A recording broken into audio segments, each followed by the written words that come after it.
நான் இங்கேருந்து 12th முடிச்சுட்டு வேலைக்கு போனோம். ஏஜென்ட் மூலிமா தான் வேலைக்கு போனேன். அங்கே வந்து ஒரு வேலையில் ஒருத்தவங்க வீட்டில் இட்டு போய் விட்டாங்க. அது வந்து கருணாநிதி எம்எல்ஏ, கரண்ட் எம்எல்ஏ, அவரோட பையன் வீட்டில் ஆண்டோ மதிவாணன் அந்த வீட்டில் திருவான்மையூரில் இட்டு போய் நான் அப்பார்ட்மெண்ட்டில் வேலைக்கு விட்டாங்க.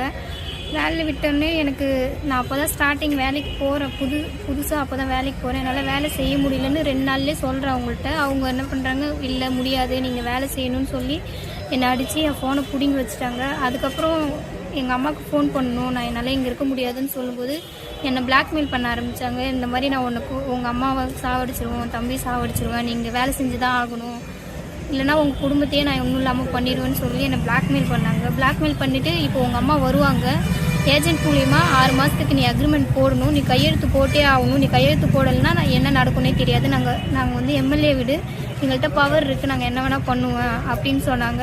அதுக்கப்புறம் எங்கள் அம்மா வந்ததுக்கப்புறம் அந்த அக்ரிமெண்ட்டில் கையெழுத்து போட்டே ஆகணும் அப்படின்றதுனால எங்கள் அம்மாக்கிட்டையும் சொல்ல முடியல. ஏன்னா என்னை அவ்வளோ ஒருத்தரும் பிளாக்மெயில் பண்ணி வச்சுருந்தாங்க.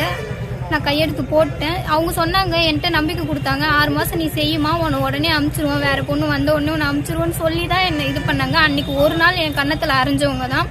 7 மாதமாக நான் வேலை செய்கிறேன். 7 மாதமாகவே என்னை ஒவ்வொரு நாளும் அவங்களுக்கு எப்படிலாம் தோணுதோ அப்படிலாம் என்ன அடிப்பாங்க. ஒரு சின்ன வேலை நான் ஒழுங்காக செய்யலனாலுமே நான் இப்படி போகும்போதும் கன்னத்தில் அடிப்பாங்க, வரும்போதும் கன்னத்தில் அடிப்பாங்க. ஒரு நாள் நைட்டு 2 மணிக்கு பேக் பண்ணி முடித்தோம். அவங்க வெளியே ஊருக்கு போகிறாங்கன்றனால காலையில் 6 மணிக்கெல்லாம் நீ சாப்பாடு எல்லாம் செஞ்சு வச்சுருக்கணும்னு சொன்னாங்க. நான் 2 மணிக்கு தான், நீ படுத்து தூங்கணும்னு அவசியமே கிடையாது, யாராலுமே தூங்காமல் இருக்க முடியாது. 2 மணிக்கு நான் படுத்தேன். காலையில் எழுந்திருக்க முடியல, 7 மணிக்கு தான் நான் எழுந்தேன். என்னால் சாப்பாடு செஞ்சு ரெடி பண்ணி வைக்க முடியலன்றனால அவங்க ஹேர் ஸ்ட்ரைட்டிங் வச்சு என் கையில் ஃபுல்லாக காயம் பண்ணிவிட்டு வீட்டில் விட்டுட்டு போனாங்க. இதுக்கான ட்ரீட்மெண்ட்டு எவ்வளோ கொடுமைப்படுத்தினாலும் எவ்வளோ பிளட்டு வந்தாலுமே என்னை ஹாஸ்பிட்டலுக்கு கூப்பிட்டு போக மாட்டாங்க. நானாக தான் சரி பண்ணிக்கணும், மஞ்சத்தூளோ இல்லை ஏதோ வச்சு நானாகவே கையை கட்டிக்கிட்டு அப்படி தான் வேலை செஞ்சிட்டு இருந்தேன். ஒரு நாள் வந்து காலையில் எல்லா வேலையும் செஞ்சு முடிச்சிருக்கணும்னு சொன்னாங்க. என்னால் எழுந்து செய்ய முடியல. பிரேக்ஃபாஸ்ட் லஞ்ச் மட்டும் செஞ்சு வச்சுருந்தேன். வீடு எல்லாம் கூட்டி போட்டு முடிச்சிருக்கணும்னு சொன்னாங்க. அந்த வேலை என்னால் செய்ய முடியல. அவங்க வெளியே போகிறது நிறுத்திட்டாங்க, போகலை, எனக்கு டைமுக்கு நீ வரல என் கூட, எனக்கு ஹெல்ப்புக்கு என்னால் வர முடியாது, ஏன்னா வீட்டு வேலை முடிக்கலன்றனால நான் ஒரு நாள் ஃபுல்லாக ஒரு குழம்பு கறி வச்சு காலையில் ஆரம்பித்தாங்க, நைட்டு 11 மணி வரைக்குமே. அதால் என்னை அடித்தாங்க.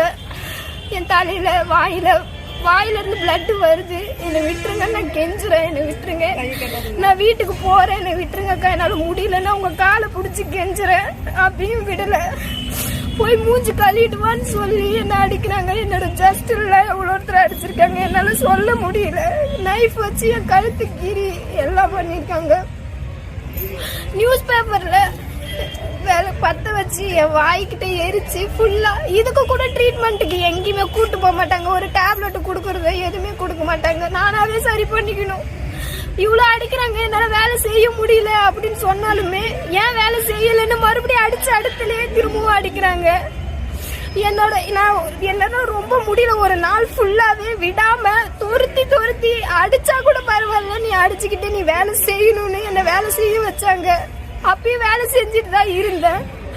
என் ஃபேஸே மாறிடுச்சு, என் தலைமுடியெல்லாம் வெட்டி என்னால் முடியல, என்ன பண்ணுறதுன்னே என்னால் ஒரு சாக போற நிலைமையில இருந்தேன் நான். அப்பயுமே நான் ஹாஸ்பிட்டலுக்கு கூட்டு போல. சரி பண்ணிட்டு வீட்டுல இருந்து ஐஸ் கட்டி எடுத்து கொடுக்குறாங்க, தலையில வச்சு சரி பண்ணு, வீங்க இருக்க இடத்துலாம் வை, சரி பண்ணுன்னு இவ்வளோ கொடுமைப்படுத்திட்டு திரும்பவும் நீ வந்து இதெல்லாம் சொன்னா, வெளியே சொன்னா உன்னை காப்பாத்துறதுக்கு யார் இருக்கா, நீயே இல்லாத நாய்.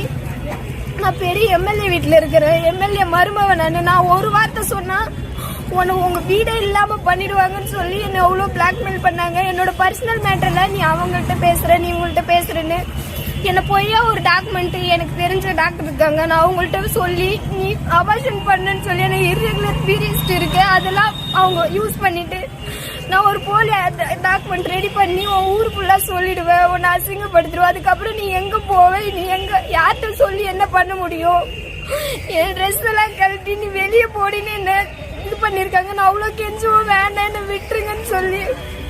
நான் இப்படியே உன்னை வெளியே அனுப்பிச்சுனா எவன் வந்து கேட்டான் எம்எல்ஏ வீடுன்னு சொன்னா பொத்திக்கிட்டு போவானுன்னு சொல்லுவாங்க. அப்ப இல்லாதவங்க எல்லாருமே அவங்களுக்கு அடிமையா அவங்கள்ட்ட அடி வாங்கிட்டே தான் இருக்கணும். நம்ம எங்கிட்ட ஒரு வார்த்தை கேட்க கூடாது, கேட்டா நீயே இல்லாத நாயின்ட்டு என்ன அவ்வளோ கொடுமைப்படுத்துறாங்க.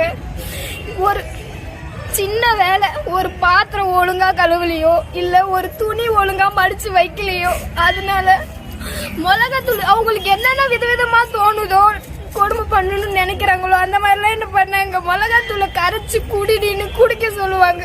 குடிச்சிட்டு உள்ள ஃபுல்லா எரியும். என்ன பண்றதுன்னு தெரியாம டைல்ஸ் படுத்து துடிப்பேன். என்னால முடியலக்கா ஏதாவது பண்ணுங்கன்னு. தண்ணி கூட குடிக்க கூடாதுன்னு அவ்வளோ கொடுமைப்படுத்தினாங்க. என்ன பண்றதுன்னு தெரியல. கம்ப்ளைண்ட் பண்ணிக்கிட்டே இருப்பாங்க. அவங்க பண்றான்னு சொல்லி என்ன கம்ப்ளைண்ட் பண்ணிக்கிட்டே இருப்பாங்க. அவங்க பேச்சு கேட்டுக்கிட்டு என்னை இன்னும் அவங்க வேலை செய்ய வரவங்க அவங்க கம்ப்ளைண்ட் பண்றாங்கன்றதுனால அவங்களுக்கு சாதகமா அவங்க வேலையை சேர்த்து நீ தான் செய்யணும்னு சொல்லுவாங்க. நான் லஞ்சு டின்னர் எல்லாம் செஞ்சுட்டு அவங்களுக்கு ஹெல்ப் பண்ணிட்டு வீடு கூட்டி மாவு போட்டு பாத்ரூம் கழுவிட்டு துணி கழுவிட்டு எல்லாமே காலையில 6 மணிக்கு எழுந்தா நான் நைட்டு 1:30 மணிக்கு 2 மணிக்கு தான் படுப்பேன். அது வரைக்கும் என்ன வேலை செய்ய உட்காரக்கூடாது. நீ உட்காரத்துக்கு வந்தியா, நீ கெஸ்டா, என் வீட்டு கெஸ்டா, சம்பளம் கொடுக்கறல்ல நானு, நீ என்ன இப்படி உட்காந்துருக்குன்னு. இன்ன வரைக்கும் 1 ரூபாய் கூட என் கையில கொடுத்ததே இல்லை. 7 மாசம் வேலை செய்யறோம், 1 நாள் சம்பளம் கூட எனக்கு கொடுத்ததே இல்லை. நம்ம வீட்டுல எல்லாரும் வேலைக்கு போனா வேலை செய்வாங்க. அவங்களால முடிஞ்சாதான் செய்வாங்க, முடியல செய்ய மாட்டாங்க. உன்னால முடியுதோ முடியல நீ செஞ்சே ஆகணும். வேலைன்னா பொறுமையா செய்யக்கூடாது. அவங்களை பொறுத்தாலும் ஃபாஸ்டா செய்யணும். என்ன ஒரு வேலை செஞ்சாலும் ஓடிக்கிட்டே இருக்கணும். இந்த வேலை செய்யும் போது இந்த வேலையை உருப்படியா என்ன முடிக்க விடவே மாட்டாங்க. நீ அந்த வேலையை செய்யணுவாங்க. அந்த வேலை செய்ய போனா இது ஏன் முடிக்கலன்னு சொல்லிட்டு அடிப்பாங்க. இது இல்லை, ஏன் தப்பு எதுவுமே இல்லை. நான் செஞ்சுட்டு இருக்கும் போது நீங்க ஏன் அந்த வேலைக்கு கூப்பிடுறீங்க? என்ன ஊருமா? என்ன ஊரு? நான் திருநெருங்குன்றம். உன் பேரு? என் பேர் ரேகா. இதை பத்தி அந்த எம்எல்ஏ இது மாதிரி நடக்குது யாருக்குமே தெரியாது. அவங்க ஹஸ்பண்ட் கூட தெரியக்கூடாதுன்னு நினைப்பாங்க.